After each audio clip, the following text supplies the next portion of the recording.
Mark Waid, writer of Superman Birthright, and you're listening to Krypton Report. Up in the sky, look! It's a bird! It's a plane! It's the Krypton Report.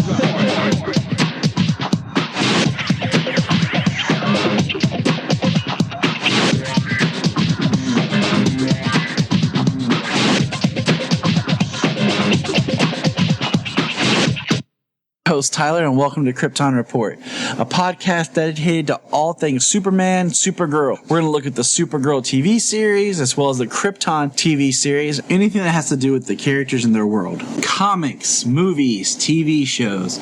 We will talk about everything and anything. We are part of the Southgate Media Group podcasting network. You can find us on Instagram, Twitter, Facebook at Krypton Report.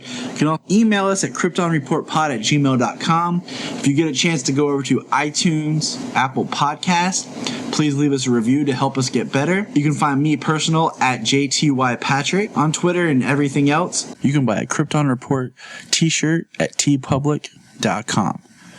Check it out. They have all sizes, colors, styles of shirts. Just go to tpublic.com and search Krypton Report, and you'll see our logo. And every time you buy a shirt, it helps support other podcasts from southgatemedia.com. Thank you. Enjoy the show. Hello, and welcome to the Krypton Report. I am your Superman Red, James Cole, and with me today is your host, as always, our Superman Blue, Tyler Patrick. That's right. I'm here. How you doing? I'm feeling under the weather. We've been moving the past few days, and we wanted to record because we had to keep rescheduling. So we're going to do our news, and James is going to lead today. So take it away, James. All right. Well, we've had a number of issues come up, number of news items come up. The one thing I want to start off with first. How do you feel? You know, Teen Titans Go. Yep.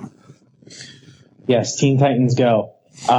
They had cast some members of the Justice League, but they cast Superman, and it's going to be Nicolas Cage.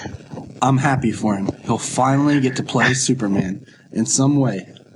And I guess with as crazy as Nicolas Cage is, Teen Titans Go is the best platform for him to do this.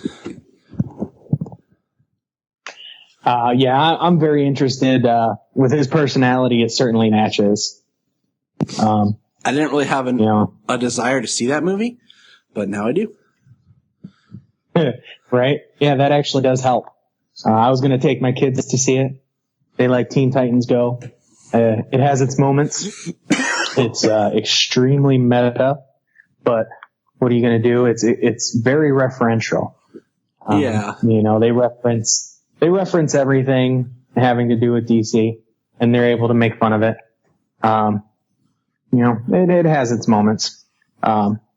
Nicolas Cage was going to be Superman in Tim Burton's Superman Lives, which they have actually done a documentary about. Which one day we're gonna review that. It's on the schedule at some point. We'll get there. Well, I actually still have to see that. Exactly. I think what you do is I either need to come visit you or you guys need to come here now that we have this guest room that we're fixing up, and we can just watch it. Oh, excellent. Yeah. That's definitely a good reason for a trip. Exactly. It's only 2.5 hours to Columbus, so that's not too bad. It's not too bad. In the grand scheme of, I think it took me 3.5 to get to Phil, so beating Phil. Yeah. In closeness. Yeah. There you go. All right. So, you know, next thing we got here, movie-wise, Kristen Wiig. She has now, we talked before that she was in talks to be Cheetah for Wonder Woman 2. And she has now been officially cast as Cheetah in Wonder Woman 2. You know, I'm okay with it. I mean, I've never seen anything I've really liked her in. Like, she was okay, funny and stuff, but there's never anything where I'm like, I really like Kristen Wiig in that. And I've seen some of her other non-comedy stuff and more indie films. But I'm just like, whatever. We'll give it a shot. You know what I'm saying? I'll give her a shot. Yeah. Cheetah's not a character. It's not a character that I'm like, oh my gosh, if they screw this up, I'll be forever scarred. I'm like, Oh yeah, they pretty much have a clean slate with the character. I mean, I'm kind of in the similar boat, with Kristen Wiig. I mean, nothing she's done has been like, oh wow, like standout. I know who she is. She's had some leading roles, but there's nothing I've hated her in either. So, clean slate for the character and an actress with some experience. Yeah, I'm interested. Lots of. At first, I was thinking like, man, I hope they do some practical effects on her. That would be really cool. They'll probably do majority performance capture. And I think, like, as we record this, people, Krypton is premiering. And we just don't have cable, so we'll talk about it tomorrow. But yes, when we can stream it. Brainiac, is makeup on Krypton. And it looks really cool. And then I think about, like, Planet of the Apes, how that mocap looks on the apes. So, right. I got my hopes up, I just want it to look good. I'm at a point. Yeah. I'm getting. Oh, absolutely. I'm getting burned out on CG. Because I feel like it's getting used for everything to where I'm like, I feel like I'm watching animation sometimes more than I'm watching. All these big. Yeah. Right. All these big villains, they're all CG. I hope there's a good deal of practical, obviously with, her being a strong physical opponent as well against Wonder Woman. There's going to be quite a bit of CGI, when it comes to the action, but I hope a good bit of, the physical performance comes through, that it's not a Ciarán Hinds Steppenwolf scenario where she doesn't even have to be on set. Yeah, exactly. With the Cheetah, like they should use her face. Like I said, more Planet of the Apes, and also, what was I thinking of? Oh, like a few years back in 2012, when the Wolfman came out, like Rick Baker's practical effects for the Wolfman look amazing.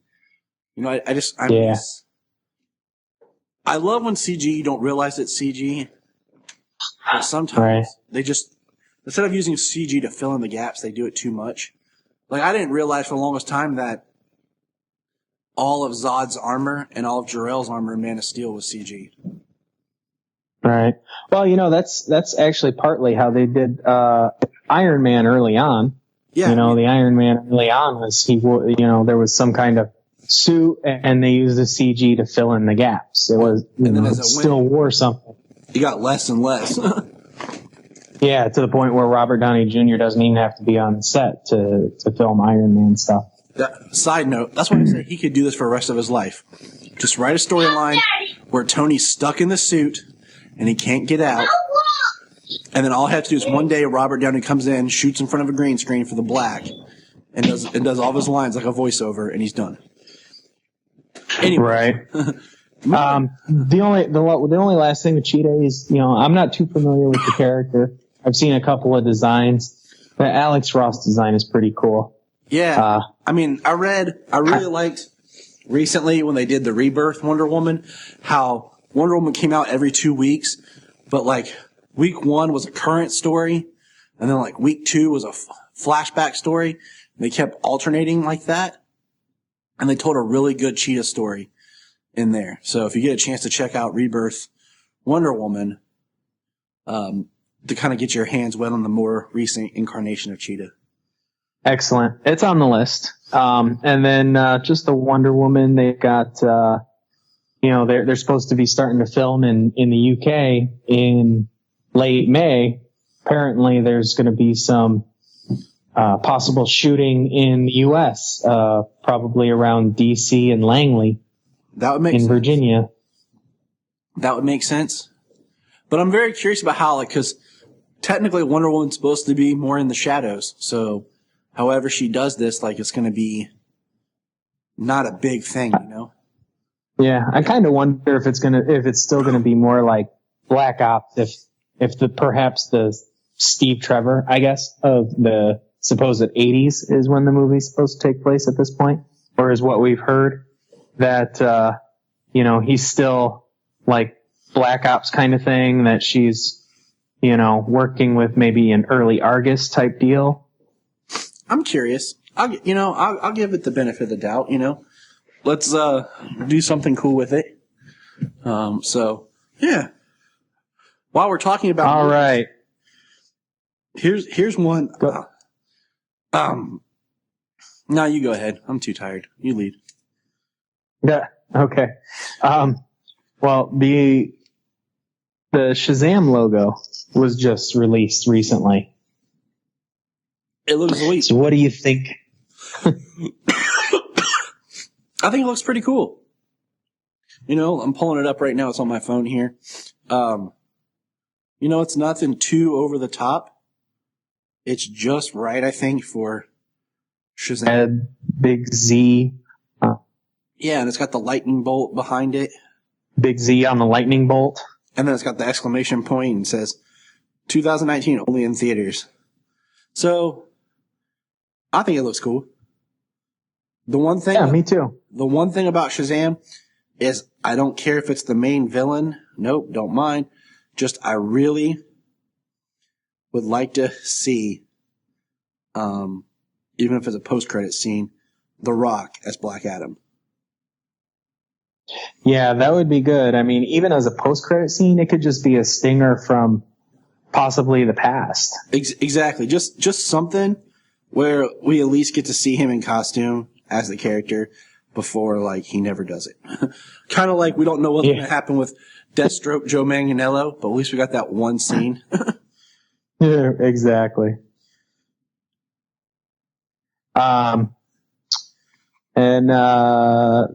Let's see, we've got a New Gods Fourth World movie in the works. Yeah, the director, her name, Ava DuVernay. DuVernay. No, something like that. I've seen her work in Selma. I saw that film. I refuse to see A Wrinkle in Time. It looks horrible, except it has my man Chris Pratt in it, which sucks because I would see it for him. But it just looks bad. But a New Gods film, okay. It's nothing I really wanted. I mean, but if I get to see Darkseid, and then they kind of bring it back around, and maybe we get more of the background of Steppenwolf, so that if you watch Justice League, it makes more sense. I'm interested in Big Barda and Mr. Miracle. Yeah, that's right. There's a lot of the Fourth World is a whole set of mythology of its own. Lots of characters. And that was actually my thought about it, was that, being a Fourth World movie, being about the New Gods, that the focus is not going to be on High Father and Darkseid. The focus will be on characters like Big Barda and Mr. Miracle and, Orion and Calabac. Lower tier people, but you would definitely be able to see, Darkseid with the introduction of Steppenwolf into Justice League. There's a connection they introduce. Now they have something to pay off, where he comes from and what the Apocalyptans, what Darkseid's, overall, goals are. It's just galactic domination. I don't think so. It's usually a little bit more than just galactic domination. He control, Exactly. I'm curious. I'll give it a shot. I hope that they'll at least show Steppenwolf, even if it's just an image or something, just to kind of really show people how it links up, who the New Gods are and everything, so that you have that little bit of connective tissue. Definitely gonna be heavy on CG. So. Yeah, that'll be. I assume that would be an expensive movie. Doesn't seem like Warner Brothers pulling the reins back on some stuff. If they're going to produce some New Gods. I really think okay. I'll tell you right now that just the idea of a live action Granny Goodness scares me. Granny, the best Granny was Ed Asner voicing Granny Goodness on Superman the Animated Series because it was the creepiest thing ever. Yeah, he was perfect. And then, of course, they had Granny in Smallville, and she was creepy. So just thinking about Granny, I'm already scared. You know, it was kind of funny. I heard somebody talk about it. It kind of came down the line. I heard it on another, might have been Holy Batcast. They were talking about it, but it would be interesting if Tyler Perry were to play a Granny Goodness. Yeah. Kind of along the lines of an Ed Asner guy playing a female type role, but, you know. Yeah, but he's too comical. Like, I need someone that's going to make me feel, like, creepily uncomfortable. I'd even be fine with them getting somebody than having someone else do the voice. You know, like, in something. Or, I mean, with digital technology, they could just change the voice, alter the voice, drop the voice, whatever. You know? Mm-hmm. Because Granny's just like. Well, you know, a lot of the stuff he does, a lot of the stuff that Todd Perry does, you know, there's a lot of comedy, but there is also quite a few very heavy and very strong thematic aspects to a lot of his films. So he's definitely, you know, definitely has a serious streak, and I mean, be interesting but definitely Granny Goodness has to be like super creepy. Yes. I totally agree. I am hoping for the rumor to be true that an Aquaman teaser will be released. Isn't that at WonderCon? Soon. Yeah. Yeah, soon, I think. This weekend, perhaps. That would be amazing. No confirmation, but they do say soon. Yeah, I mean... Speculation was WonderCon. I mean, they got good clout. I feel like, in a lot of ways, I almost feel like in Justice League, Aquaman and Flash were very underutilized. I think they could have done more. Yeah. Well, I'm kind of hoping in that respect or aspect that they were underutilized. Next film in line on the slate, and they also do have Flash lined up. They have directors. I think they're trying to push forward with the Flash movie. So hoping that, you know, it was for a purpose, that they were underutilized for a reason. Yeah, I'll go with you. I just, you know, now I wanted to bring this one up because I know that you're excited about it, but Jason Todd's coming to the Titans TV series. Yes, I am very excited. Honestly, for me, I'm a fan of the entire Bat family. You know, always have been, but since Under the Red Hood came out, such a great film. I mean, the book is good, but the movie is just so good. Oh yeah, the movie is excellent. I mean, it is so well acted, and you know, it can be difficult to especially with superhero fare to make that emotional connection through animation and voice work, but they really did it with Under the Red Hood. Jason Todd, Red Hood is definitely one of my favorite members as of, you know, Red Hood days. No, we haven't got any Batman. casting for it yet. We just got the announcement the character will be there. So we don't know who's going to be Jason Todd, do we? No, I don't think they've said anything on who it's going to be. No casting that I'm aware of. But they do have a specific episode named Jason Todd. So it'd be pretty hard not to be... Yeah, there's a specific episode named called Jason Todd. So, I mean, I'm sure somewhere down the line, you know, we've got a little while, I think, you know, late this year before they launch the DC streaming service. I know. We've got a lot to do. So waiting for that because there's stuff I debate whether or not to buy, like some older things. And I'm like, will that be on the streaming service? Right. I don't know. We'll have to wait and see.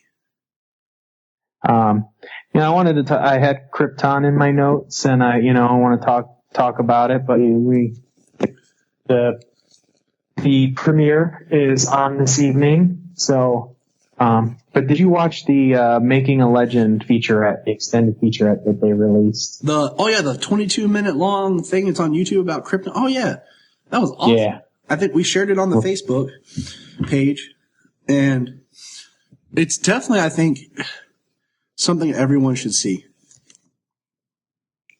Oh yeah, yeah. A lot of history about Superman in it as well, but they also talk a lot about the show, how they bring in that it's not really say what it was meant to be early on as a prequel to Man of Steel, but they use many aspects from various incarnations of Krypton and the mythology of Superman to bring Krypton to life. History from the comics, history from different movies and television shows. From what they say, it's a pretty good amalgam to really bring the world of Krypton to life. I'm excited, because I think as much as I love the crystals and everything like that, there's been different versions, and I liked a lot of what I saw in Man of Steel. I kind of wanted to see more. So I'm really interested in Krypton, the series. Oh, absolutely. All right, here. Yeah, well, from my understanding, the early descriptions of Krypton back in like in the early days of Superman, the early descriptions of Krypton were much more rugged and harsh, like the version Man of Steel was, not the 78 clean white Donner Krypton. Yeah, and I kind of wonder where that originated from. I need to research that now that I think about it. I've never really thought about it more. All right, hold on. We're going to pull up this real quick. We'll do this. We don't have to. All right. Years ago, back in 2007, I want to say. Yeah, that sounds right. For some reason, DC was going to do a Justice League movie, roughly titled Justice League Mortal, that had nothing to do with, at the time we had Batman Begins in 2005 and Superman Returns in 2006. They were going to do a separate movie with all the Justice League characters. So, a while back we got to look at the actress who was playing Wonder Woman. They released her, back in 2015, they actually released her costume photo. And we just got our first look at DJ Katrona, which I only know him from more recently, where he played one of the Gecko brothers on From Dusk Till Dawn, the TV series. Oh, never seen it. But yeah, we got to see his Superman outfit. And it's very blue. Yes, very, very blue. Blue all the way down from the shoulders to the boots. He's got a couple of red lines on his boots. At the foot He's of his got a gold boots. belt in the middle. Yeah, at the foot of his boots, like the sole. And, he's got it's not a bad costume. I think the area where he would have the trunks, where it looks almost like he's wearing blue trunks. Yeah, in the photo they released, it does. And it makes me wonder if this was just like a costume test on the design, like it wasn't the last official, hey, we're going to shoot tomorrow costume. But I actually like the boots. It's very almost Rebirth if it had the red at the top. Mm-hmm. But I don't know. And then the like design on the shoulders. Yeah, I don't like and the S, the way the red comes over, that's almost reminiscent of like Injustice. And I mean, I waited at first before talking to you about this because I want to make sure it was official, but I guess it was. So, yeah. But yeah, I mean, it's definitely it's kind of up there with. Did you ever see the Superman flyby costume?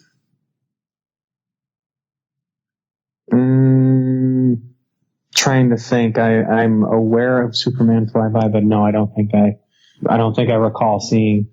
Hold on. Let me see if I can find the prototype. All right. I'm going to send it to you. Okay. One of the few, what do you call it? Images. There's not many. It's a lot of, okay, I sent it. But that was, like the costume that was made for testing for the Superman film that sounded horrible, that was going to be directed or written by J.J. Abrams. He wrote it. The costume's not bad looking. But what's funny is both Brandon Routh and Henry Cavill auditioned for Superman Flyby. Oh, yeah? There's a picture of them. Oh, that's not too bad, actually. It's not too bad. It just, the costume would have worked, I think, better than what we got with Brandon Routh, but even there, you can tell they were starting to like, hey, let's lose the trunks. But yeah, they kind of made them subtle. But yeah, I mean, that's something that they've been trying to get rid of. It seems like in live action for a little bit. And, but they're bringing it back in the comics, apparently. So. And speaking of comics, we have some other variant covers released. Yep. Or at least one, right? No, we got one, 2, 3. We got 3. 3? I can think of 2 offhand. I'll send you all 3 that I have. But, all right. Okay, well, I know the one is the Dan Jurgens, the Superman throughout the years, from the explosion of Krypton to like Action Comics #1 Superman. Then they have, let me go up the list of them. What's interesting is if you count, there's 1, 2, 3, 4, 5, 6, 7 Supermen if you don't count the ship. There we go. Yeah, we've got the ship. We've got like the very first Superman, and then it goes on through the decades. We come all the way to the death of Superman, then the black and silver. Then they got the new 52 Superman, where we finally lose the trunks. And then coming up to Action Comics 1000 Superman, the Bendis Superman as it looks. It's got the red trunks back. It looks good. I mean, and then, I do like that. Okay, so we're talking about the coming back Superman. There's the cover where it looks like he's beating up the Lex suit. I can't remember who drew it, but it looks intense. Yes. Is that what it is? A Lex suit? I thought it might have been like a giant Brainiac android or something. It might be. It's some sort of machine. Yes. And then you just sent me this image here, and it looks like an early days Superman where he's attacking mobsters. Like a straight out of Action Comics #1. Yeah. I love where it. he was fighting criminals of the day. Not supervillains, just criminals. I do. That looks really good. It's updated. You know, the artistic style is very new, but the suit is definitely very classic, plus the atmosphere of fighting mobsters with Tommy guns. And then the last thing for comics is DC is releasing Black Label, and we have a poster for Frank Miller and John Romita Jr. doing a Superman Year 1. It's just kind of Clark in the sky with his glasses falling. Mm-hmm. So I don't really know much about this Black Label, but what are your thoughts on Frank Miller? Well, you know, I mean, Black Label, I don't know about, I mean, just some kind of out of continuity stories for different characters. But Frank Miller, I've enjoyed a lot of what Frank Miller has written over the years, and he has gotten the stigma over the years that he doesn't like Superman. And I think, you know, he wanted to do this. You know, he wanted to do write a Superman, show that he does care about the character. You know, he could be very, he definitely has his own way of writing, you know. Yes. Evident with Batman Year 1, The Dark Knight Returns, Strikes Again. I haven't read The Master Race yet. Me neither. I feel like He Frank Miller, definitely has specific. he really worked in a darker time. Like, did you ever read Batman, All-Star Batman, Robin the Boy Wonder? I heard that was good. I have not. It's weird, like, because there's parts that are good and there's parts that are just crazy. And I feel like Frank Right. Miller's dark take on I things heard that as well. just, it doesn't resonate as well nowadays as it used to. I think Right. the period of the ultraviolet 80s worked great, but now we don't want that. And I think that's some things that people had a hard time with Batman v Superman is, I mean, so much of Batman in that is straight up a Frank Miller Batman. But people who don't read the comics don't know that, and they had a problem with it. Yeah, people only know Christian Bale. That's the newest Batman. You know, I mean, before Keaton, only people knew Adam West, and they thought Batman was a joke. You know, now even people who like Bale think Keaton was a joke. You know, as dark as Tim Burton's films were. So, you know, the characters all lend themselves to so many various voices. You know, so many various takes on the characters.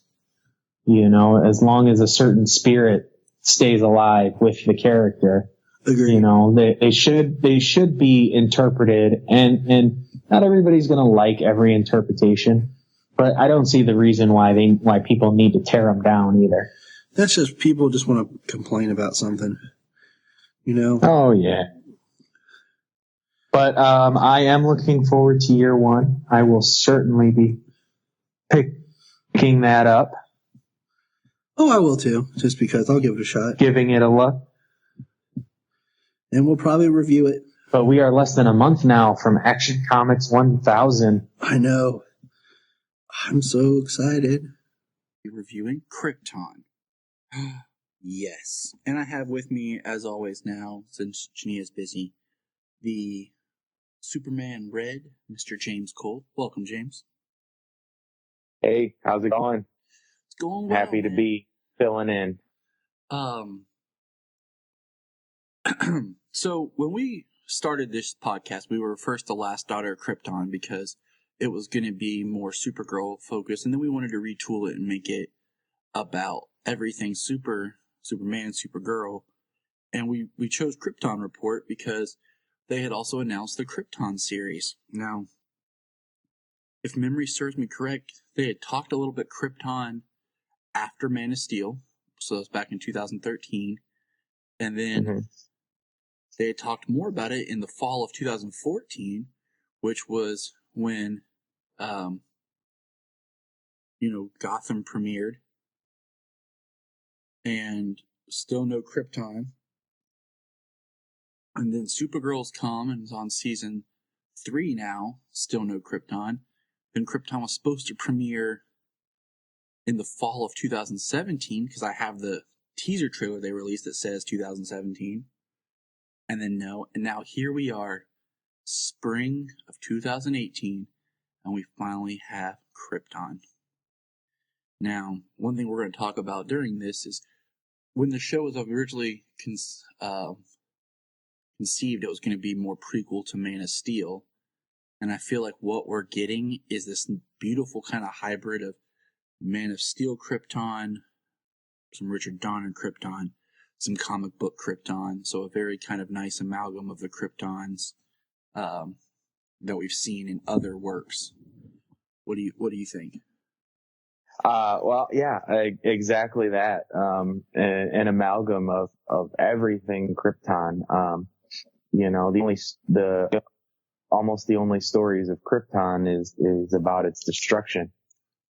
So to see life on Krypton, it's really cool. A lot of the set designs are quite reminiscent of Man of Steel. Lots of the curvy rooms and The darker, grittier tone. Yeah. Which, from what I have read, what I've come about is that, the Krypton from Man of Steel is more, is more in line with the original ideas of what Krypton was, of more of a harsh environment, not the crystalline, clean, everything straight, like Donner had come up with. Now, when I'm working backwards here. I'm trying to realize, I was thinking, when did that first appear? Was that it first appeared in the comics? And I haven't done as much research as I would like to have, because it feels like once Superman the movie hit with that's the imagery we've got. In the comics, it adapted to it. I mean, every live action version of Superman up until Man of Steel, but even Supergirl kind of took some aspects from that world, had been very much in line with that kind of imagery. Oh, absolutely. Once Superman the movie, came out, that put Superman mainstream, and, everybody's idea of Krypton and what it should be was crystals and like an ice planet and stuff like that. Which I'll get to that as soon as we start. So let's go ahead and start. So in on the episode. Let's start on the episode. Okay. Episode 1. All right. Well, pilot. Yes. Pilot. Yes. The opening. I like the opening. Kind of a monologue to Kal-El. As talking to him in the future. But what I liked when I first saw it was that the planet seems to rotate and always face the same side. Like half of the planet was ice, and the other half of the planet was more sunny, more bright. It literally had a divide on the outlands and the cities.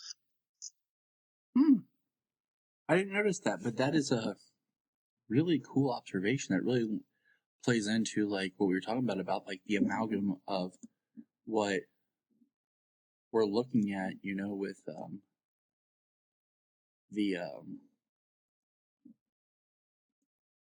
of just the mixed opinions of the two versions. Mm-hmm. So that can play into that. Now, I do not like that Superman's grandfather's name is Sigel. Okay? Because if you say it too soon, too quick, it sounds like you're saying Sigel. And when I say that, I think of Jason Segel. Maybe it's a play off Siegel for, Siegel and Schuster. Oh, yeah. But the thing is, like, I thought Val-El was a really cool name.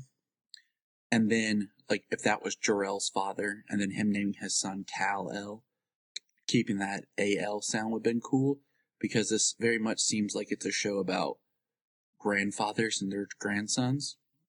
Yeah. Since Sigel's father didn't really play a huge role as much as they talk about Val. Because let's just talk, like, the opening is Val-El being on trial and losing his rank. Their coat of arms and everything was taken from them, and they were unranked. And I thought the idea of the class society like that was really interesting. Really seeing that there's like bottom level Kryptonians and then the hierarchy Kryptonians. Yeah, they definitely have a strict caste system. So in place. I really liked seeing that. And, Val gets that taken away because, this is like supposedly 200 years roughly before Kal-El, and their timing's different. So, their timing of there's a issue about that too that I wanted to talk about when we got there. Okay. They seem to live longer lives than their life expectancy is quite a bit longer, 2.5 times longer than what it seems for human life. And I can go with that. I mean, it's also how they measure time. Ours is about rotation of the sun. Just like on the other planets in our solar system, 1 year equivalent is longer or shorter, depending on. So that doesn't bother me. One thing I rewatched, just out of curiosity, I rewatched Man of Steel, to pick up just things from the Kryptonian like beginning, and then when Jor-El talks Krypton, he talked about that they were already exploring space before artificial population control, but he doesn't ever say that they found other life, which is interesting. Because, the whole purpose of this is Val saying that there's other life in space. And people are basically not believing, but they're all aligning themselves with the voice of Ra, this deity. And I'm not sure if they're thinking the one with the gold mask is like Ra or the voice of Ra, or if it's a prophet or something. But you have to align yourself with Ra, or... Yeah, he certainly seems like at least like, I don't know, maybe like a Pope type figure. You know what I mean? The person who's, closest to Rao. And that's really the what I picked up from him too. Yeah, they definitely are, even for being a scientifically advanced society, they're still very holding on to their religious beliefs that religion and science can coexist, at least there to a degree, seeing as they sentenced Val-El to death for treason. Now, I like everything you said up until Val-El's death and treason. The idea of things living together and everything. I thought that was, that can be very interesting.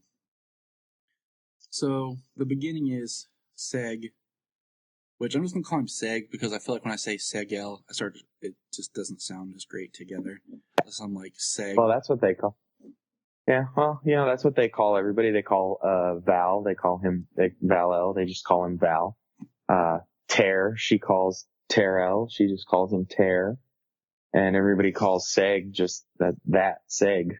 Well, also, they kind of, I wonder, did they, they were D-class, but were their last name, was it completely, taken away? Almost as if you're not ranked, you don't have a last name, like a family name. Right. I kind of wonder. Well, a name, they lose the name, they lose the guild symbol.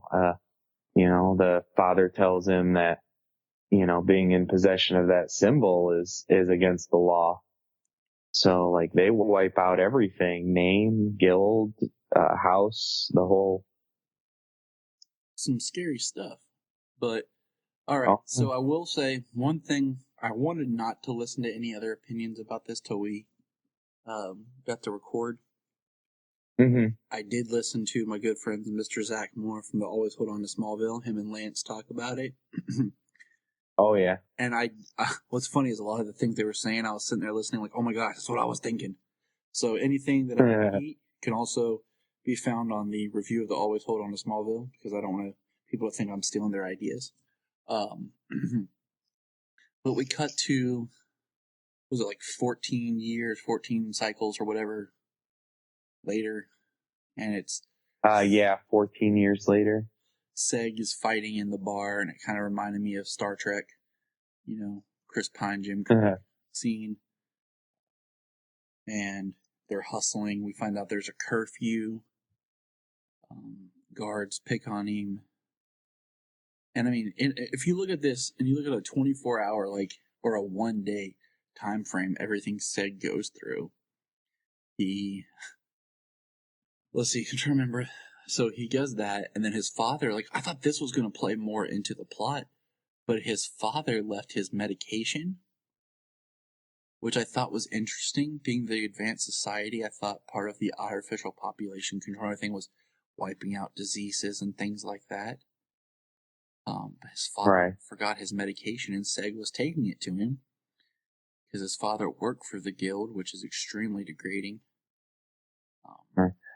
Yeah. And we along the lines of disease and stuff there, you could still think that perhaps, ailments from age as opposed to just, sickness. True.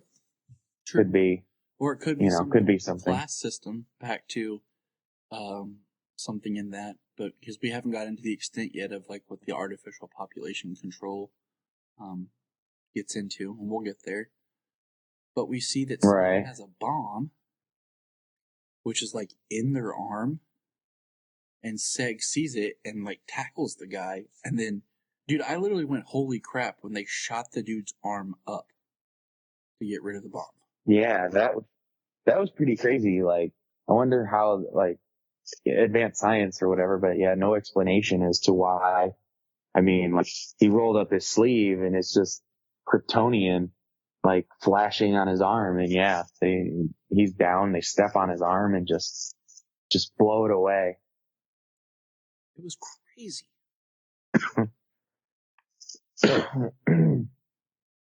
But, excuse me, I've been a little sick the last couple of days and I coughed a couple times. Please.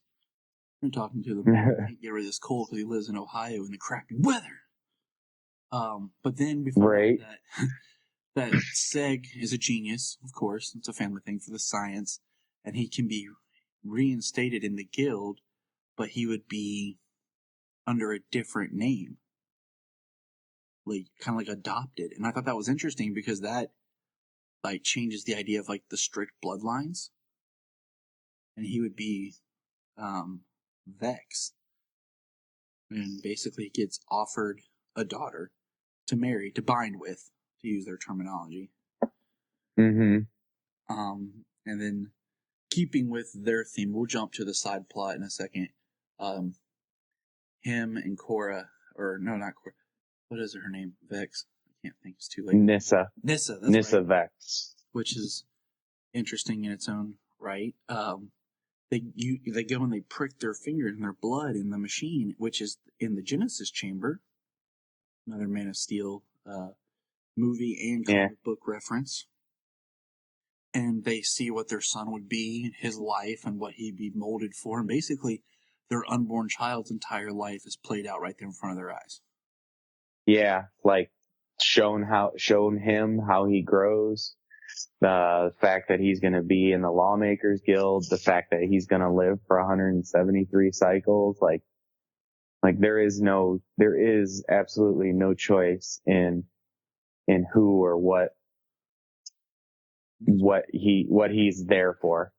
And so I found that extremely interesting because it's back to certain themes that we saw in Man of Steel. And, yeah. The interesting thing though, like just for Nissa, like I'm kind of surprised that they went with Nissa the way they spelled it with a Y. Yeah. Just because like Light Azad, who we'll get to, her name is spelled Lyta. I would have thought like maybe the Y, that her name would not be Nissa, more like Nisa or something. Yeah. Yeah, I totally agree because spelling is very. The choices you make in the spelling is very specific. Mm-hmm. But speaking of spelling, which I have most of it done. I went back and did the research, took screenshots of all the Kryptonian, like in the beginning when they go to where they open up on Kandor City, and it's spelled out in Kryptonian. And then it translates to English, but all that spelling is correct from, the comic books, letter for letter, Kandor City, 14 years later, the Military Guild, the Lawmakers Guild, and the Genesis Chamber. Plus, I'm even trying to translate like the bar name. Nice. So, I just want to, I want to do that. I want to put it up on the social media page for, just the accuracy, the time the level of detail they took to, develop the show, that it's not just Kryptonian symbols scattered all over for no reason, just to make it look like Krypton. Right, like they're not just randomly putting script up there. Oh, that's Krypton writing. Yeah.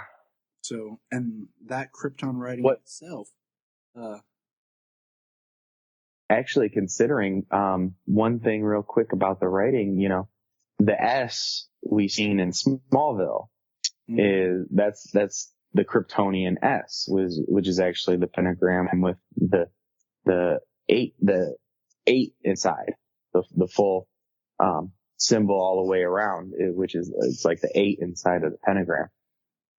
That actually that's the actual S, that's the letter S, but their symbol, the house L symbol is an S. So their S is actually the 8 inside the pentagram, whereas the family crest is like our human S.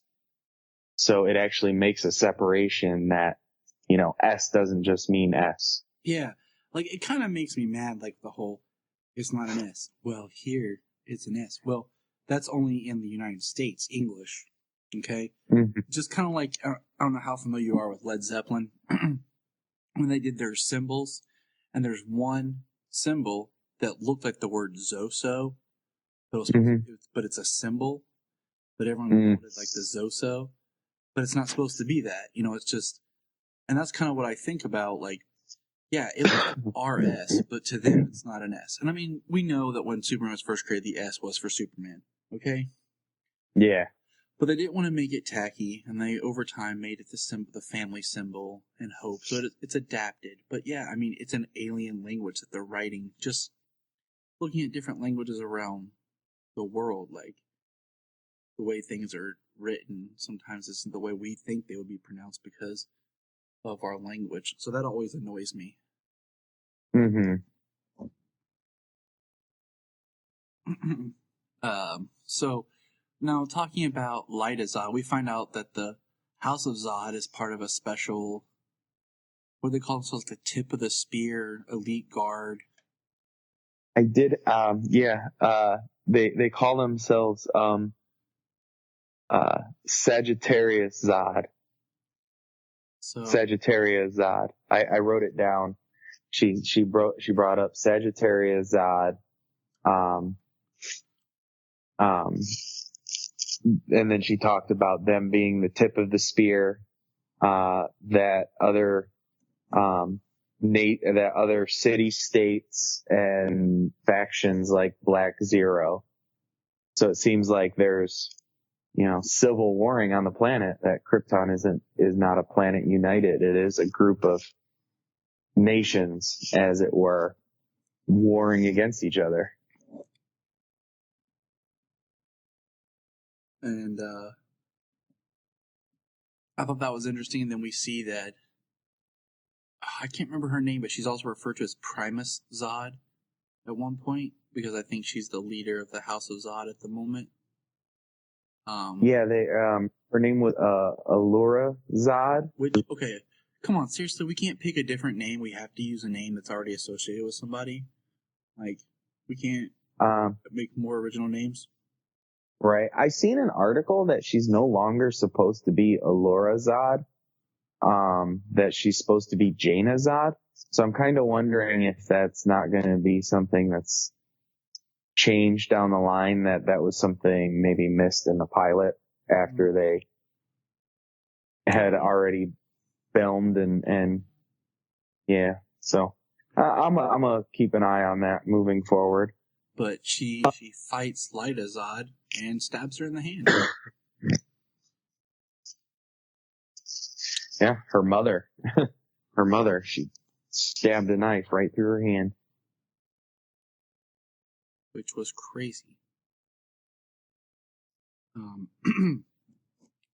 then we find out that Seg and Lyta are a thing. And they're in love.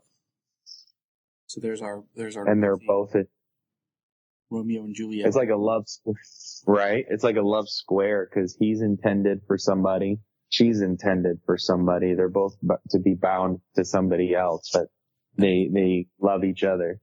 And I think that kind of goes back to where we're going to go with the House of L being about choice and trying to reestablish that in Krypton culture.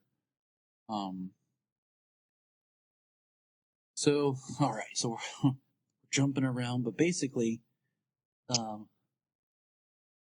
Adam Strange, okay? Not a character I'm super familiar with. I know the name, I know he's a time traveler. That's about it. I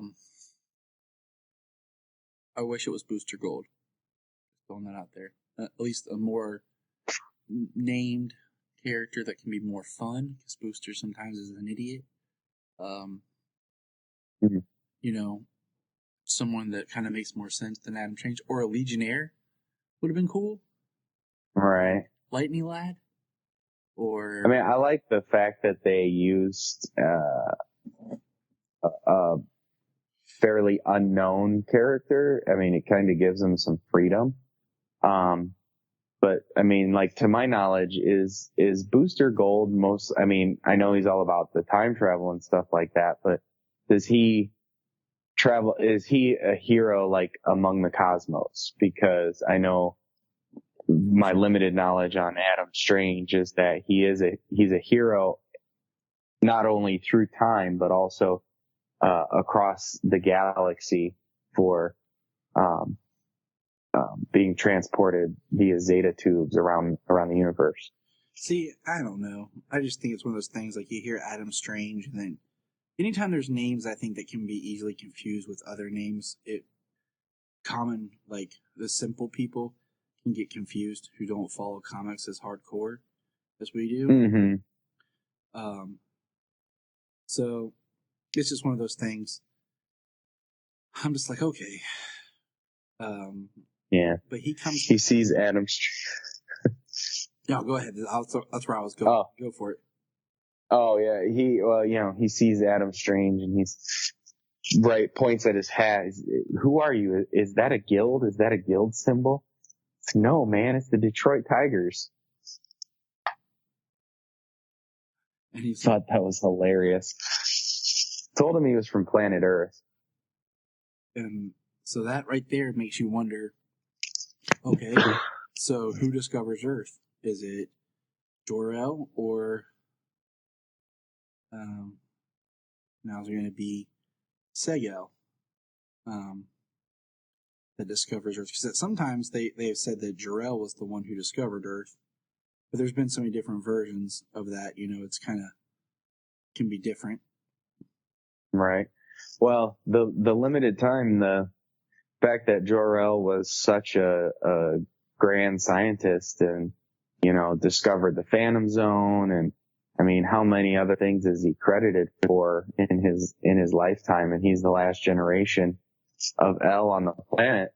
Like, he advanced their science so much in his life. Exactly. So, Adam Strange basically pulls, I'm here from the future. Your grandson's going to be the greatest hero the world, the universe has ever seen. He's in danger. And he alludes to, basically, it seems like Brainiac's coming for him. Okay? And I kind of think to myself, like, alright, so is this Brainiac from the future who gets beat by Superman, decides to travel back in time to stop Krypton or everything? So is there technically two Brainiacs right now? The one from the future who's in the past and the regular Brainiac? You following me on my time travel logic? Yeah, I am following you, and I mean, that's a time travel aspects can make things very confusing. It'd be kind of neat. So until it's spelled out. The Eradicator. That's something I'd like to see. Right. The way they've changed and done the Eradicators now.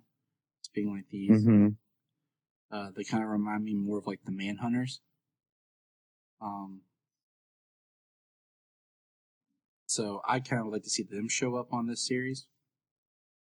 But that's side note. So yeah, so that kind of was like the time travel of course, just him being there, Adam Strange talking to Seg that can mess up the future.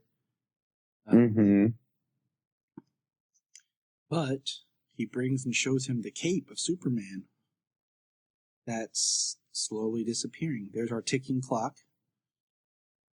Our disappearing cape as the timeline can be changed. And he gives him what looks like, to me, a hybrid of the green crystal and the Man of Steel key. Yeah.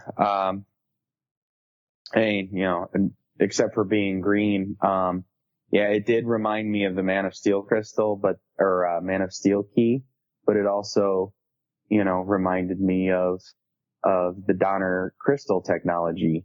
Just slide it in and, information and whatnot. So yeah, it seemed like a hybrid between the two. Man, I feel like there was so much that was thrown at us in this pilot, but we find out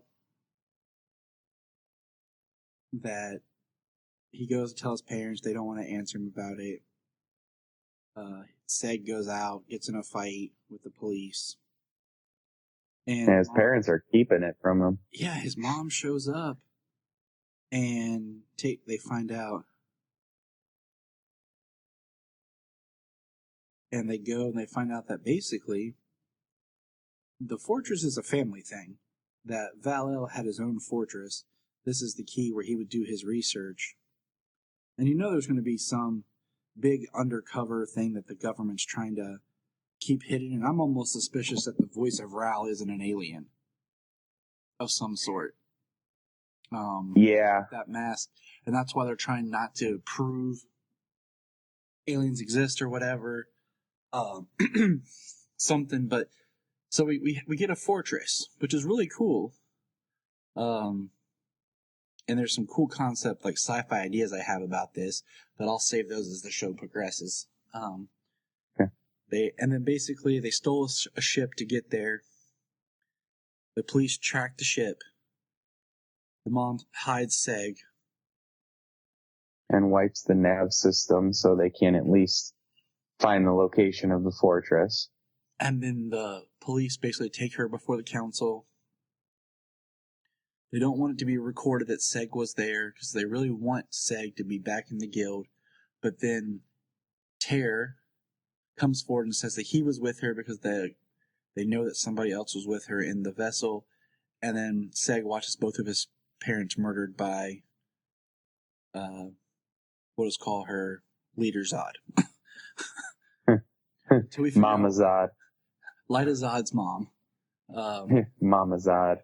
Yeah. Mama Zod. She it seemed like she was kind of doing a mercy killing for the safety of her daughter because of the relationship. They're covering for him, his relationship with her. She would obviously, and especially since the mother claimed Black Zero, because obviously claiming Black Zero, like, they're not going to do any, like, it's like, that's a bad thing, she claimed Black Zero, so it's, they're going to arrest her and anybody she has association with, her husband, her son.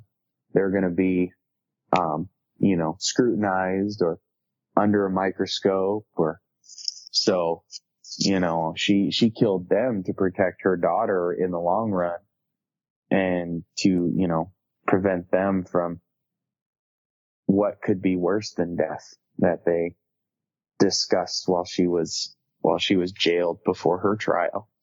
Let's jump back real quick. At the beginning, Val was like banished to, it wasn't the Phantom Zone, but like a portal opened and he like fell into like the abyss.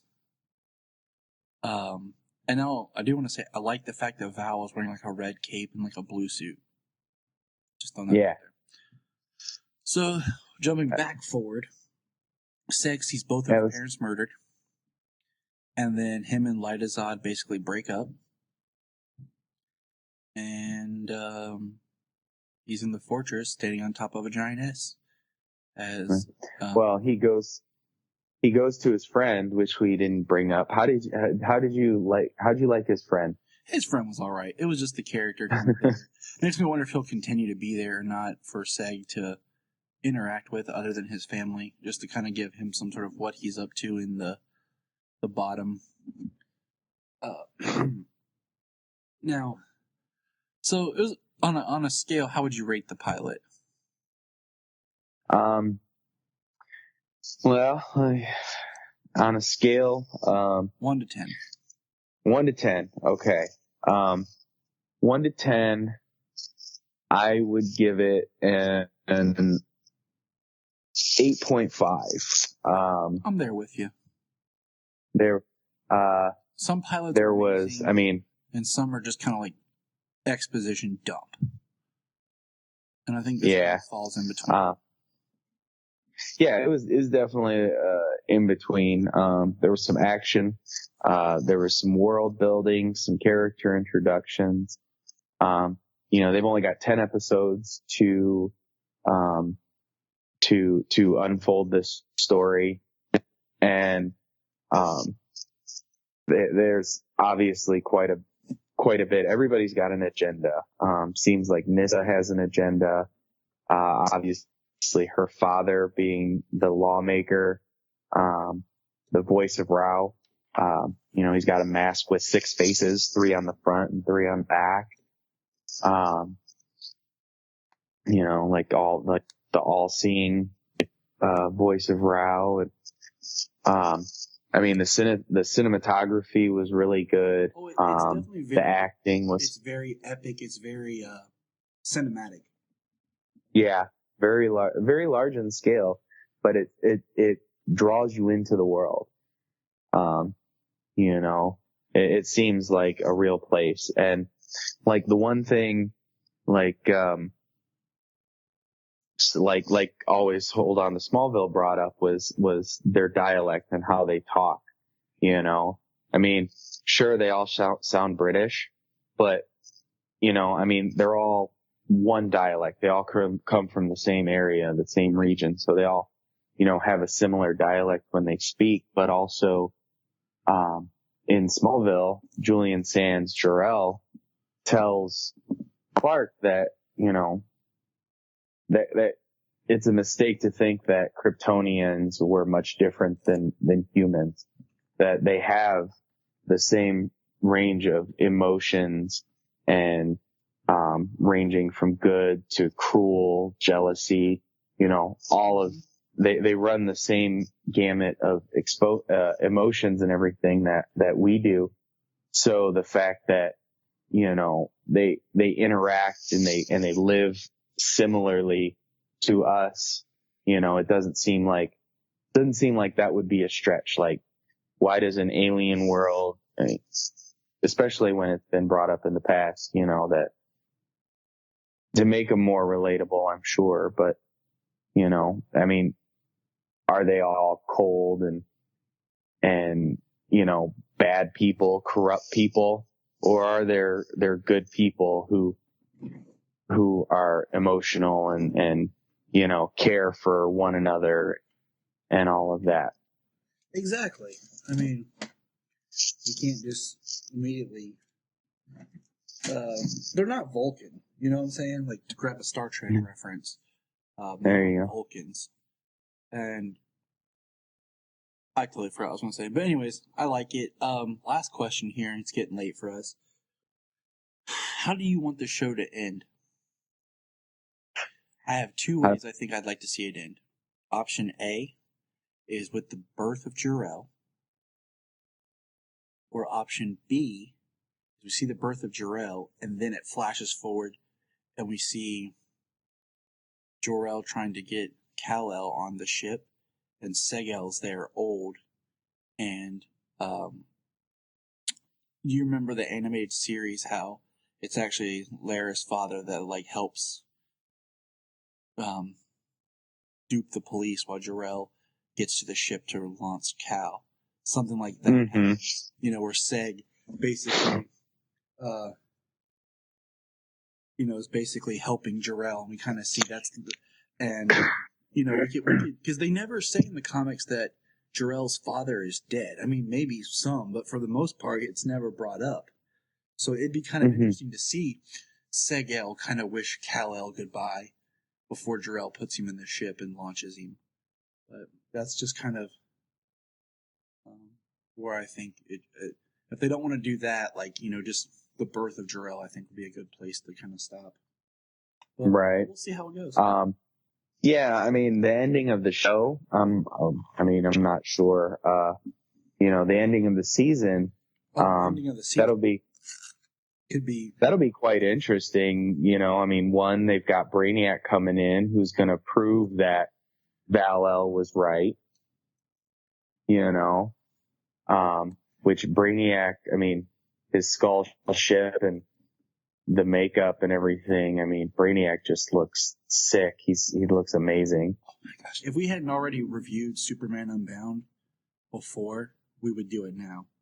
And any listener out there, I highly recommend find that animated film and watch it.